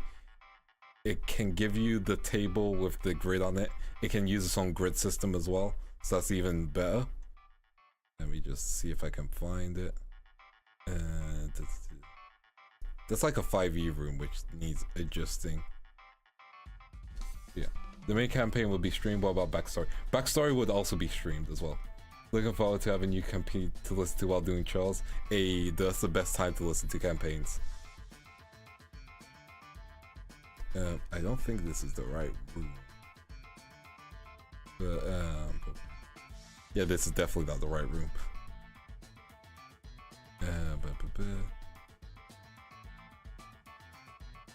Is it this room?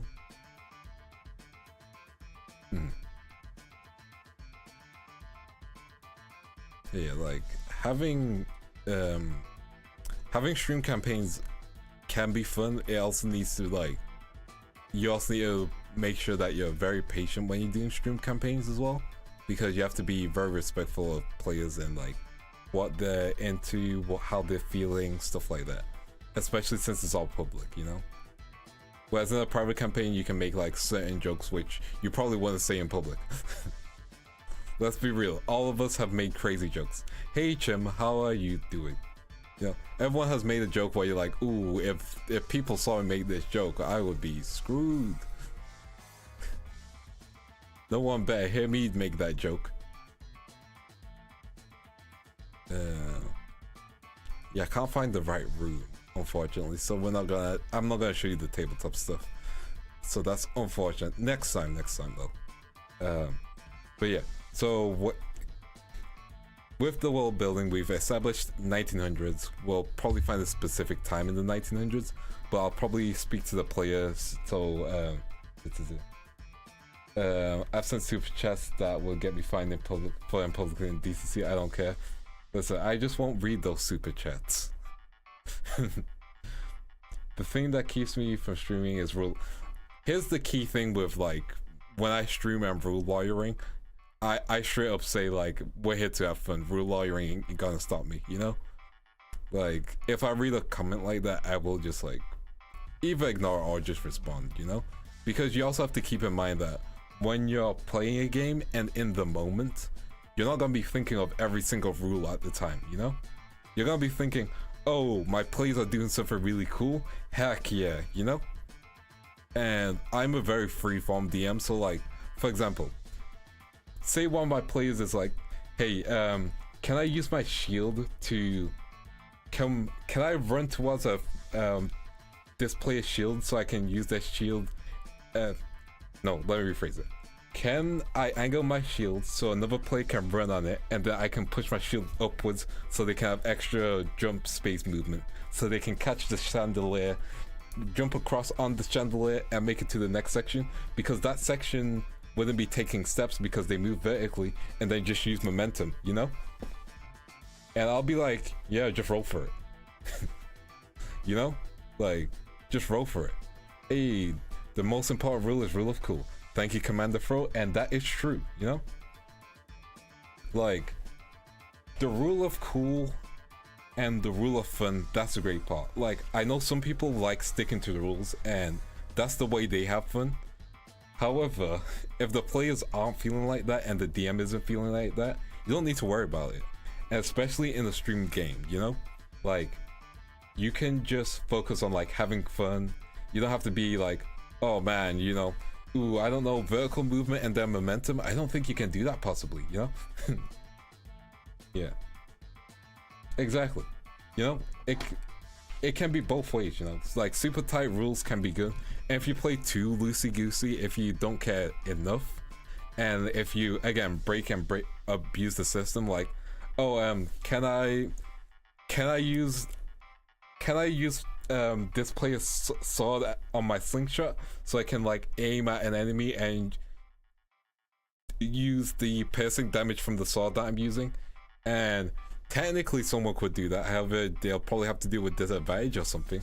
Like, there are ways to counter do that, because I'm a DM that doesn't like saying no, you know, because nothing deflates you more than when you have an idea you want to do and then your DM goes no, you know, like that no just makes you go, oh okay, I guess my idea was dumb or something like that, you know? Like, it takes the wind out of the sails. Whereas, okay, you can only do this if you roll over a certain amount, and then I go, ooh, it doesn't seem like you have the finesse to do it, kind of thing, you know? First part party does the same, acceptable other than during the set. If it's too broken, one time is enough. Exactly. You can't make things... Like, say it's just like really narratively cool in a boss fight moment, then like that's pretty cool. That's fine, you know? Like, the first time anyone asked me to do something that isn't just I attack that guy, I was like, yes, you can do that. No, that's fair. Like, I think as long as you're not murder hoboing, which if people want to murder hobo, I'm gonna let them do it. However, there's gonna be consequences to your actions, you know? Like, you can't murder hobo everyone. You're gonna run out of spells. You're gonna run out of spell slots, you're gonna run out of attacks, you're gonna run out of murder people to, you know. You're gonna run out of people to kill. But yeah, that's why it's one thing you have to make sure to talk to your players about and be like, no murder hoboing, you know? And that's why I like to run Monk Bog or Dark Sun. You know, fair.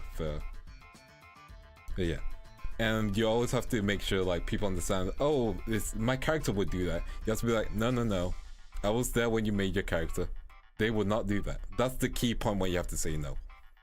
And if you just go murder hobo or the magic, exactly, you don't want to get killed by the magical ninjas. Those are in canon worlds where murder hobos just exist and they're like, lol, okay, exactly. Like, if they accidentally kill someone, then I'm gonna be like, man, looks like you're gonna have to cover this up. Oh man, you mistook someone for someone else, you're gonna have to cover this up or else you might get arrested, kind of thing, you know? They have the law against them. And luckily with the plays I have, they're not gonna murder hobo. Like, I can already tell that. They are responsible, they're gonna have fun, you know? Exactly, only murder those related to the Grail War or let them surrender. Either or, you know? And that's fine. If we get to the it's my character would do, often it means that character is not a good fit. Yes, exactly. The thing is, like, you never need to say that's what my character would do, because you would do it as your character, you know? Like, oh, my character wouldn't grab your hand because that's what my character would do. Oh, my character would like kill everyone in the room because that's what my character would do. Like, it's the excuse thing, you know? There's a campaign where we had a bodyguard job for a nobleman's dinner and somehow we ended up stealing and taking a double escaping on an airship, RPG rule. Yep. Again, anything can happen, you know? And it has to be within reason, you know? Professionals have standards, exactly. But yeah, just politeness goes a long way and just chilling out goes a long way too, you know? Exactly. And again, with newer players, they're gonna like mess around and that's completely fine.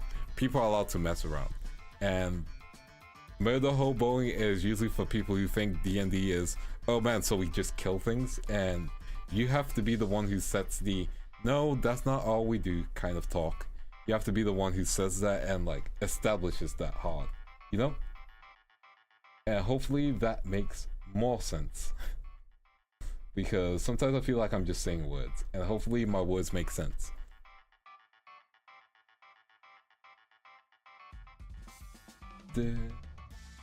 the best campaigns are the ones where the players try to resolve conflicts instead of fighting.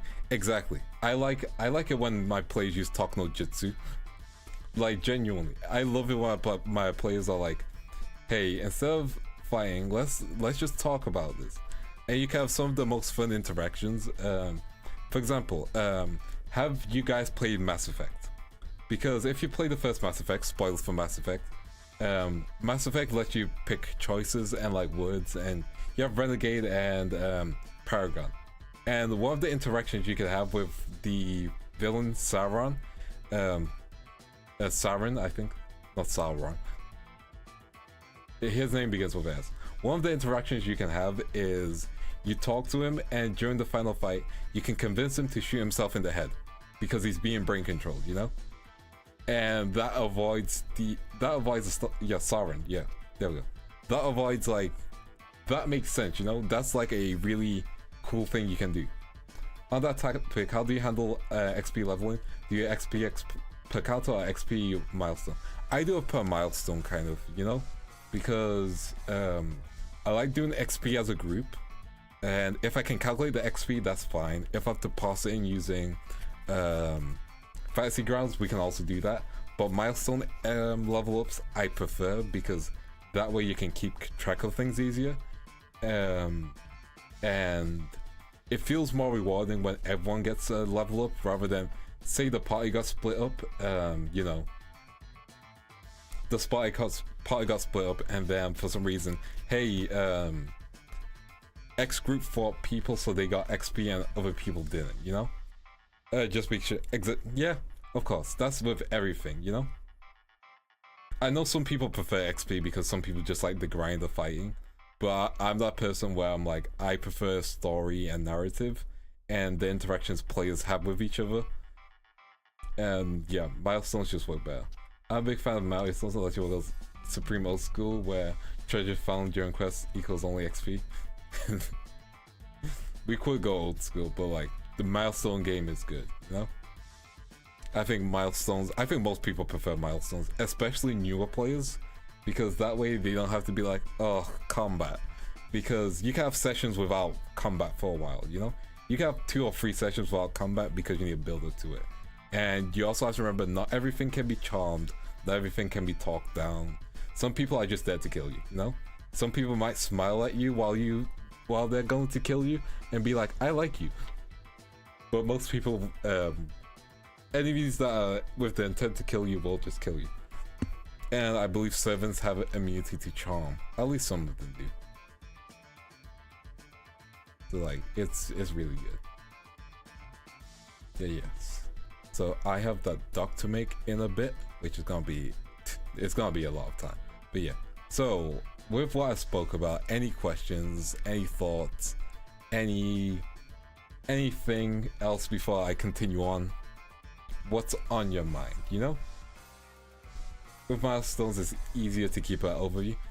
Definitely agree with that, 100%. Like, being able to keep track of stuff is just much more better. It's that piece of heaven of like, you know what you're doing, you know where things are going. And you can plan sessions over milestones easier compared to like, say people miss a quest and they've missed XP, and because they've missed XP, they are going to be under level for an encounter, so you have to readjust encounters and stuff. Like, that can happen. Whereas milestones is like, anytime someone does something, not anytime when someone does something, but anytime a side quest is complete, that's just much more easier. And like, balancing can be done much more easily instead of on the fly. Because I've done on the fly balancing, and sometimes you will always need to do on the fly balancing because things change, you know?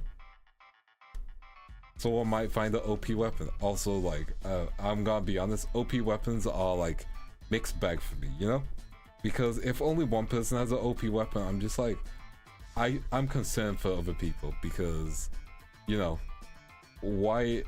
If they don't have the OP, if only one person has an OP weapon, then it's like, we'll just leave that fighting to that one person because they're gonna win, you know? It's a complicated relationship, but it's one I enjoy. Balancing is a balancing act, correct. But yeah, so give me a second while I continue on my thought experiment. Yeah, so we have a villain. Villains usually need henchmen / their second in command / someone who knows what's going on. You could probably make it a brother and have the brother be like, "Hey, what's up? Don't worry about it," kind of thing. Or you can make his brother be like a twin, so they kill the twin brother that they've discovered later on, and the other guy's still alive. You can probably make the assistant an automation, which means I'll probably have to get a voice filter and like speak full Optimus Prime. Stuff like that. Like it's fun that you can do. And then, you know, you can probably make the assistant a woman as well, but like my female voice is like rough. Some of the interactions with Fate, which is technically already happened, is where they someone related to another summon, maybe being their teacher or something, can add fun interactions. That is true, which is why when it comes to servants, the player characters get first pick on like what type of servant they want to be, you know? Most likely one of them is gonna be a saber, which is fine to do. One of them could be a berserker with madness enhancement. It's that balancing act again that I've mentioned before. It's basically making sure that the party, at least with 2 servants, should be able to fight 1 servant, you know? It needs to be good in that sense. Whereas if 2 of the other party members' servants came, it needs to feel like balance, you know? Exactly. Some of them I could relate to their lore, some of them I could make a formal rival where in the past they might have lost to them before. Some of them I could be like, "Hey, you picked up Knight of the Round Table? Well, looks like you're fighting Percival." Stuff like this, you know? And it's fun. You can make it Galahad. I'm probably gonna have no King Arthur references or anything. Probably no Round Table, to be honest. Just because that's the easy Fate. It's the easy Fate thing to do. Gawain's cool, but he's also in Fate Extra. It's the easy thing to do to go like into stuff Fate has done, unless you want to remix it and do it yourself, kind of thing, you know? Like, you could remix Jack the Reaper. Do Kanku the Crate? Who are they? Let me look them up. Let's read him. Canut provide internal peace and prosperity to the land. He became a strong person and generous. Did he have a magical weapon? Did he have an Excalibur?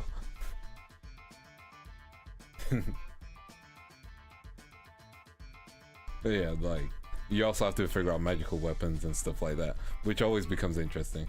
Scandinavian dude who comes the hell out of England and Ireland and wore 3 crowns at once. You can probably make his noble phantasm related to the 3 crowns. Something like that, like, interesting. Yes, exactly. He'll probably have a sword which is named, and then he'll probably have 3 crowns as his noble phantasm. And it'll probably be like anti-territory or something like that. It'll be a lot of work, but it'll be worth it. So you could like have something like that, but like again, players have first dibs. So I'm gonna have to be like, hey, what are you looking in terms of the servant? Also, hey, Fighting Smith, welcome to the stream. We are just talking some D&D and possibly the campaign setting. We've decided to do a remix of like D&D and Fate set in the 1900s kind of thing, because there was a lot going on over there. Industrial Revolution, cars were a thing. They still are. But yeah, so we establish, basically I have to go with the players and be like, okay, what class interests you the most? England, Norway, and Denmark. He was likely the king of all 3 countries at once. He would be so OP, like, when you think about it. Also, you know, because it's Fate, they'll make him a girl. Oh damn, never tried D&D? It's fun, it's fun. I'm gonna be streaming my campaign and like, I'm just talking about it casually. So you'll probably see it and it'll probably be in your feed maybe one day. So that'll be chill. You don't need knowledge on D&D, as long as you like interesting stories, then it's fine. Hey Karan, welcome to the stream. We are just chilling, talking, chatting, feeling the vibe, having good energy kind of thing. and doing some setup, you know? I need to change my background. I'm gonna commission some background music soon, like genuinely. I need background music. Also, I'm probably gonna get a bunch of art commission for the player characters and the servants, so that'll be really nice. I probably wouldn't do future servants because you would have to just make up a legend. And like I think in Fate itself, I think the only future hero is technically Emiya because counter guardian stuff. Though depending on when in the 1900s, then you can possibly make a hero from there. Just depends. Summon Winston Churchill. Summon the Queen. Stuff like that. Would you want D&D? Oh yeah, definitely. I've already got people who want to play with me from Globie, so that's already established, you know. So that is something we're definitely going to be doing. So it's gonna happen, and it's gonna be fun. And I am really happy. Like originally there were 2 campaigns I was gonna run, and we're still waiting for people for the other campaign. But the plan currently is Globie D&D. That's gonna be the Fate campaign. I'm gonna talk to them about it, see how they feel about it being changed to Fate and like the setting. Do some character sheets with them later on. Establish NPCs, cities.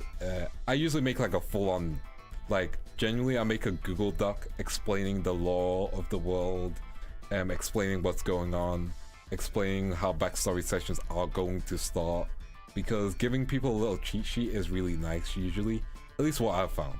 And then I make a separate sheet for myself with like enemies that are gonna be in the game, characters that are like helpful NPCs, shopping lists of items, stuff like that. Because while the book is there for you, there to guide you, making your own item list can be fun. Same with making your own item table, and having more control over your campaign is what I prefer, you know? Exactly, having some kind of place to look up information is always going to be good. And having it conveniently just in your like Google stuff is usually just easier, honestly, at least in my head. Whereas in other cases where I'm just like looking at books, especially because, you know, I have dyslexia, it makes reading it more difficult. So like I'm kind of wasting time when I'm reading. And like you've said, books just have some levels of irrelevant information, some very helpful, useful information, but some very irrelevant information that isn't gonna be helping me anytime soon, you know? So it's finding that balancing act where you just find that good level of energy. And you can find it, it just takes some time to find, but it's really chill, you know? And yeah, sorry, my brain is thinking of things. But yeah, my brain is braining, and it's not braining very well. So when it comes to Fate itself and stuff like that, it's very much modern day story with fantastical elements. And I'm probably, again, I've mentioned some races I've put limits on, but that means players can just be whatever. Some can just be chill humans, you know? I do know, I forgot how my friend did it, but yeah. Me too, bestie, let's go. Guess every DM has really do their own things that I guess every DM has their own way of doing their own things and handling the raw amount of information that pertains to their campaign. Same, I get that, yeah, like every DM's different. I've been DM too, I've played with different DMs. I've co-DM'd the campaign as well. Co-DM is a different experience because you're helping someone write their stuff, but they already have the idea. And then, you know, then you're helping them bring it to life. But yeah. My brain is constantly on that YouTube starting soon screen. Buffering? Yeah, buffering. Sometimes I buffer mentally, and sometimes I go duh because of it. It's probably gonna be a habit that you'll see me pick up when I'm doing D&D streams. Co-DM is what we're doing earlier in a way. That is true, but we're kind of co-storytelling, you know? You give me ideas and be like, okay, let me change it up, let me do this with it. You know, I once homebrew a possessed chair as a character, and my DM was a saint. That is fun. Like, probably nothing crazy in my campaign in that sense, but yeah. What happens when you make a character that doesn't fit the setting of the story? In terms of a player or as a DM? Because as a DM, you have control of the setting, so you should make it stay in there. If you create a character that doesn't fit in the setting, you can always rework it to work in the setting until you can. Because there's generally some things that just don't work in the setting. And you have to talk with your player and be like, hey, I'm gonna be real. This ain't it, chief. Go back to the drawing board with this one.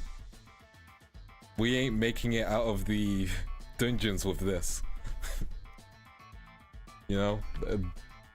Like, it's like a bad song, you know? Like, you can make a bad song work if you change up the lyrics. And sometimes changing up the beat. But like, if the beats and lyrics don't work at all, then you can't make it work. Even if you translate the language. That was deep or something, I don't know. I had a Jaden Smith moment.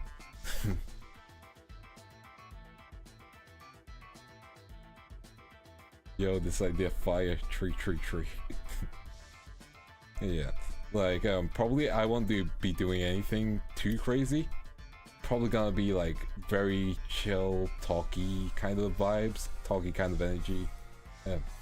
Sorry, not talky kind of energy. It's probably gonna be really chill in terms of like what's gonna be happening, what's going on kind of thing.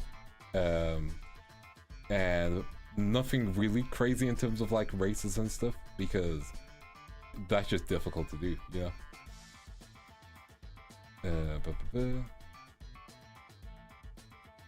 Give me a second. I'm just double checking some information.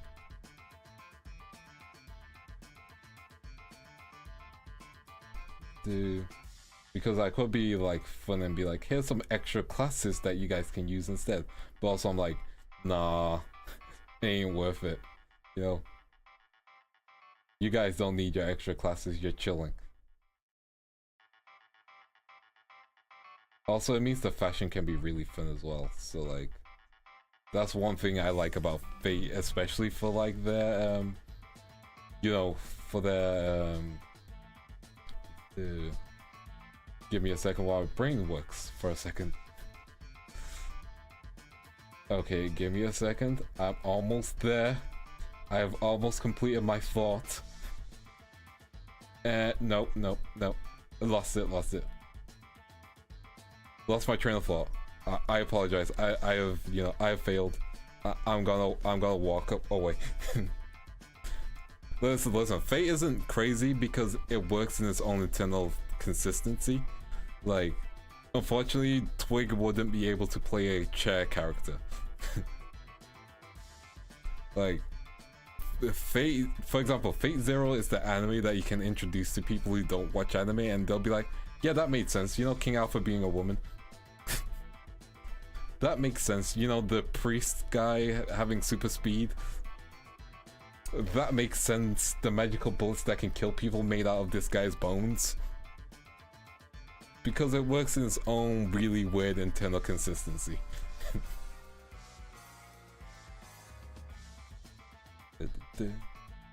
I can probably add an Avenger class if I really wanted to like have some crazy moments. Because a lot of Avenger classes can be really cool. At least in my opinion. You know? And again, I have a bunch of time. I can work with people. I can... Honestly, one thing I'm looking forward to the most is the art. Because I'm probably gonna have to find an artist, which is always fun in all honesty. I think in most cases my chat wouldn't work. No, we can justify it. Like, I just think in Fate it wouldn't work as well. Not impossible, it just wouldn't work as well. Someone's just screaming outside. Dude, yeah, it can work. Anything can work if you try hard enough. It's just, it'll be difficult to explain unless you're like, oh hey, my chair mode is, you know, my chair form is just a disguise. But yeah, finding artists is gonna be like the really fun part, and you know, I'm not using my money, so it's great.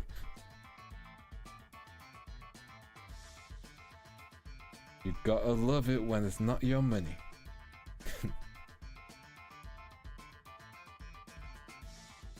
Dude.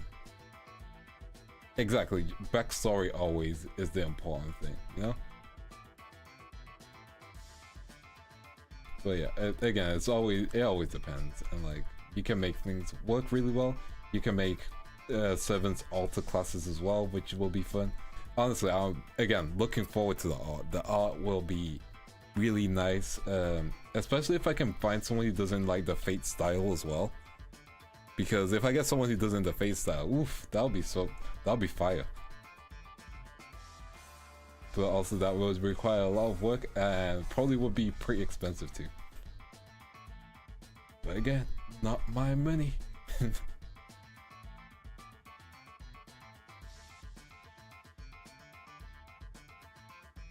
Give me a second.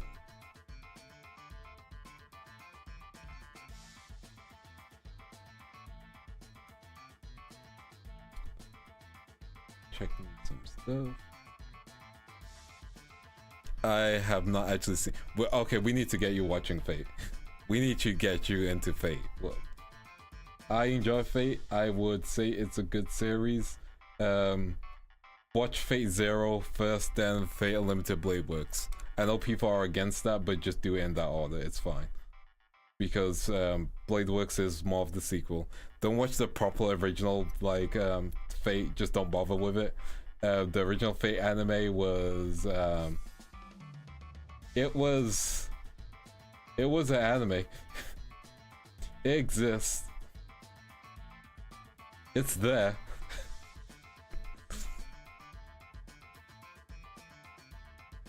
It's not good. I think my point is yeah. All this time I thought you guys would talk about the Fate tabletop RPG system. It was all we had for years. Oh yeah. Remember the dark ages of the Tuskegee anime? Fun fact, I own the Tuskegee anime. Like a physical copy of that shit. Like, I'll take a picture of it after stream. Because I do own it. It is real. I own something that people choose to deny the existence of. It's great because of it. Yeah, like...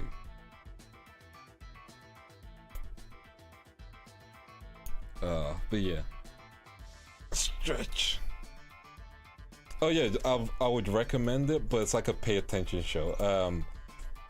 Watch Fate. Okay, watch Fate Zero. Fate Zero will leave you depressed, but in the best way possible. Then watch Fate Unlimited Blade Works, which will provide you with hope at the very end. Especially if you watch Sunny Days, which is like a side OVA thing that came out with it as well, which is like the extra good ending. But yeah, yeah, that is it's good. It's good. It's a good way to, you know, be depressed. I mean, yes, yeah. Anime depression hits different. Same with video game depression, you know? Like, oh boy, Persona 3, huh? That leaves you with feelings. I won't get into it too much because some people are still playing, so I don't want to spoil it for them. But that can give you feelings. We are going to raid someone. Who we gonna raid? I think I know who we're gonna raid. Exactly who. Let me just set up my raid because I want to do this for the first time. Okay. Redirect. Perfect. We got this. Senpai. Save. I've not played Persona either.